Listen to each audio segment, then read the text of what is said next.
Have you ever kept a secret so wild that no one would ever believe you on a quiet morning in the Pacific Northwest?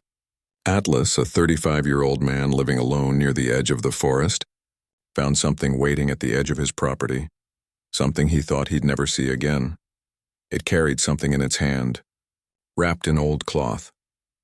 Years ago he had raised it, fed it, sheltered it, when it was small and helpless.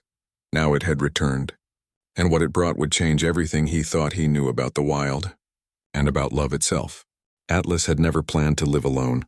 After losing his father in a logging accident, he sold what little was left of their family land and moved deep into the Pacific Northwest woods, a place quiet enough to think, to forget.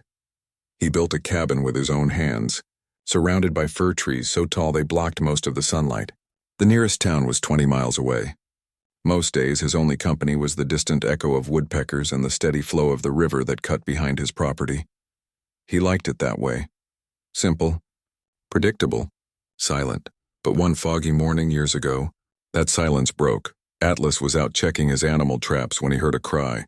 Not quite human, not quite animal. It was soft, trembling, frightened. Following the sound, he found something crouched behind a fallen log. Small, covered in damp brown fur, shivering so hard it could barely breathe. Its eyes were large, deep amber, filled with confusion and pain. At first, Atlas thought it was some kind of injured bear cub. But when it reached out, went with a hand, not a paw, something in him froze. It was no cub. It was something else, something the stories had whispered about for generations. He wrapped it in his flannel jacket and carried it home, his heart pounding. That night, as the storm raged outside, Atlas sat by the fire, the tiny creature sleeping against his arm. He didn't know what it was. All he knew was that it was alone. And it needed him. That night marked the beginning of a secret he'd keep for the rest of his life. The creature was smaller than any animal Atlas had ever seen in those woods, barely the size of a toddler, but its hands were large, its eyes alert. It didn't make a sound that night, only whimpered softly whenever thunder rolled across the valley. Atlas didn't sleep much. He kept the fire going, glancing over every few minutes, afraid it might vanish like a dream. By morning, the rain had stopped, and sunlight filtered weakly through the cabin window. The little one stirred, blinking up at him.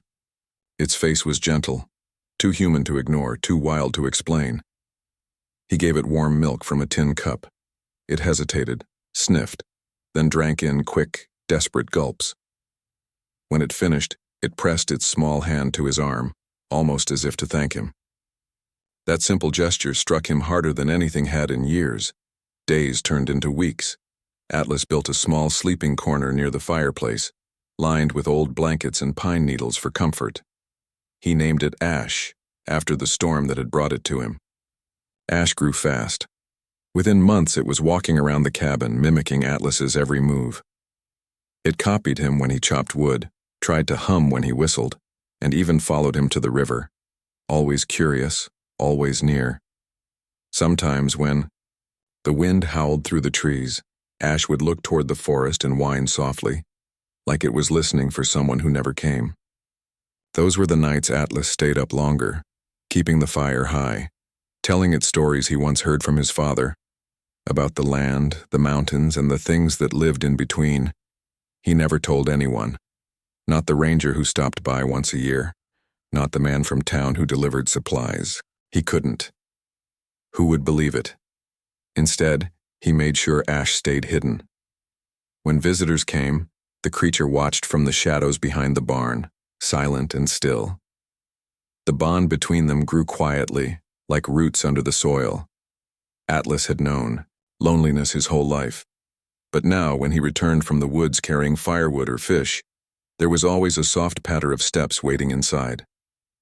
The cabin, once just wood and silence, now held something alive, laughter that wasn't quite human, warmth that filled the spaces grief once ruled. But with that comfort came fear. One afternoon, he found Ash standing at the tree line, staring into the forest. Its breathing was fast, its body tense. When Atlas called its name, it didn't turn. It just lifted its head and gave a low, broken call. a sound so mournful it froze him in place. That night, Ash wouldn't eat. It sat by the window, eyes reflecting the firelight, looking out into the dark. Atlas realized then, somewhere out there it still had family, and someday it would try to find them. Still, he couldn't bring himself to let go. Because in that cabin, far from the rest of the world, man and creature had become something neither expected. A family built out of silence, loss, and the simple need to be understood. It happened on a foggy morning in late October. The forest was silent, that uneasy kind of silence that comes before change. Atlas woke early, as he always did. The fire had burned low overnight. Ash wasn't in his usual spot by the hearth. The blanket was still warm, but the cabin felt emptier somehow. Too still. Too quiet. He stepped outside, calling softly. No answer. Mist curled low through the trees, swallowing sound. The forest, usually alive with birds and creaking branches, seemed to be holding its breath. Atlas followed the small footprints that trailed down toward the creek. He had seen them countless times before, wide-set toes, heavy heel marks, but this time the steps were uneven, hurried. When he reached the water, he found something that made his chest tighten, Ash's favorite carving. It was a smooth river stone Atlas had shaped into a tiny bird. Ash carried it everywhere. Now it lay on the moss, damp with morning dew. He called again, louder this time. His voice echoed off the valley walls, but no reply came. Only the wind through the cedars. Hours passed as he searched. He climbed ridges, crossed creeks, and called until his throat was raw. Every sound in the forest began to twist hope into ache. A rustle that might have been a step, a shadow that almost looked familiar. But each time it wasn't. By evening, rain began to fall. Atlas returned to the cabin, drenched and silent.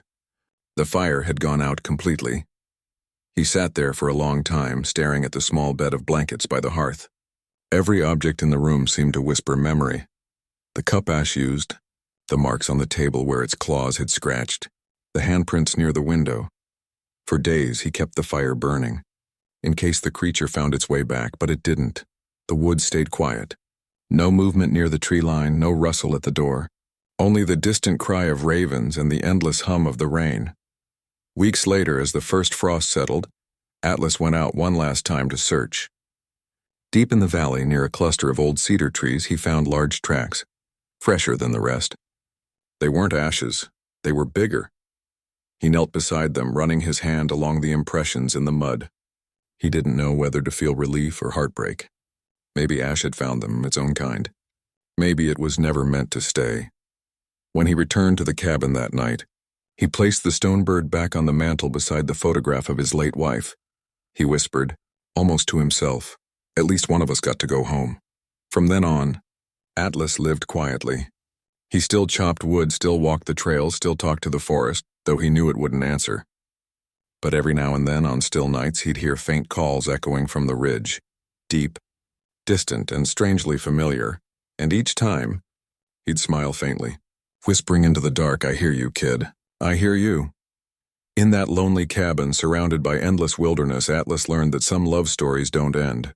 They just move deeper into the wild, where words can't reach, but memory never fades. 15 years passed. The forest didn't change much, and only Atlas did.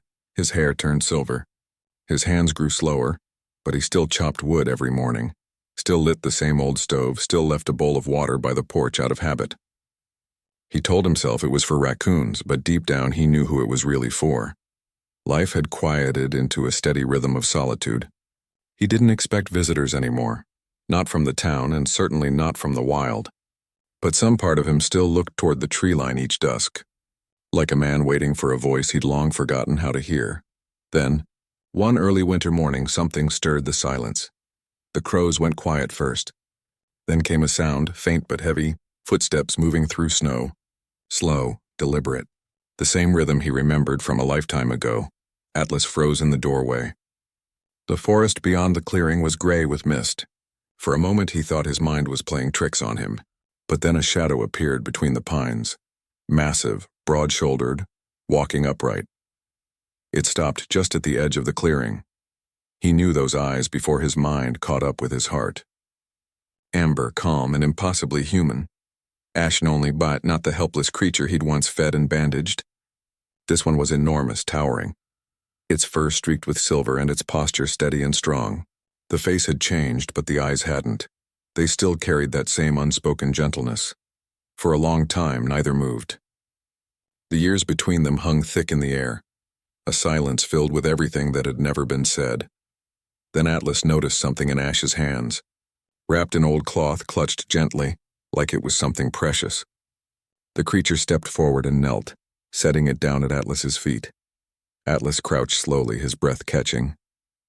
Inside the bundle was a small wooden carving, the bird he'd made years ago, but it wasn't alone. Beside it lay another carving, new and rough, shaped by larger hands. A carving of a man. He stared at it, unable to speak. Ash's chest rose and fell with deep, steady breaths.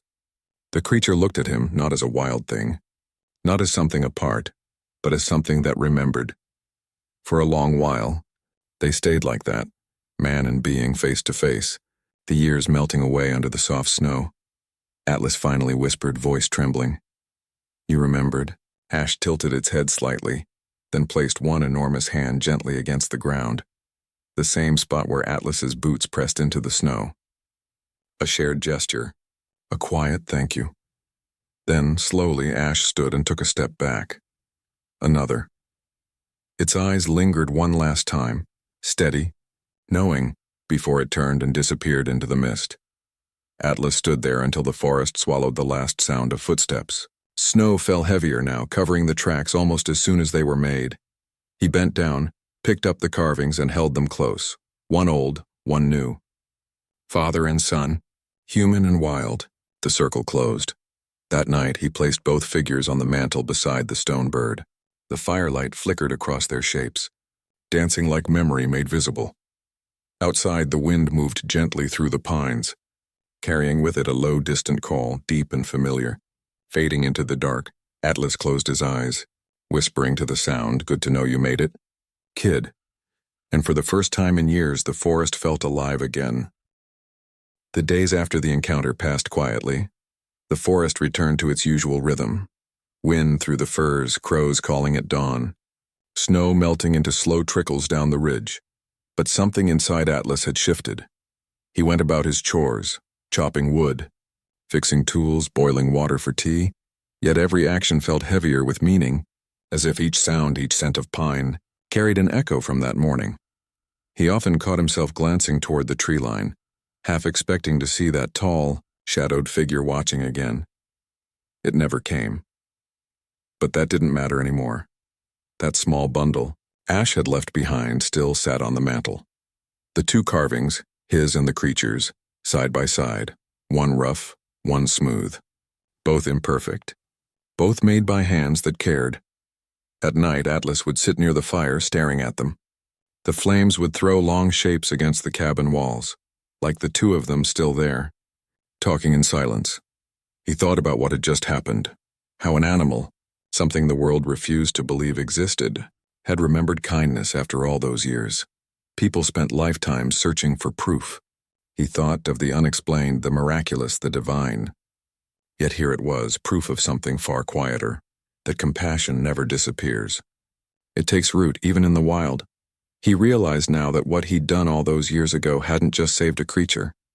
It had connected two worlds that were never meant to meet. And somehow, both had come away changed. One night, as the snow outside began to melt and the first sound of spring owls echoed through the pines, Atlas took his journal from the shelf. He wrote a single line before closing it for good. "We think the wild is something out there, separate from us. But maybe it's where the best parts of us go when the world forgets how to be kind." He closed the book, looked around the cabin, the flickering light, the carved figures, the faint warmth of a fire nearly burned out, and smiled. Outside, the forest breathed softly, alive and endless. Atlas leaned back in his chair, the quiet wrapping around him like an old friend. And for the first time since that winter long ago, he didn't feel alone anymore. Fade out, the cabin light glowing faintly under a canopy of whispering pines, snow melting into the soil, the forest keeping its oldest promise to remember.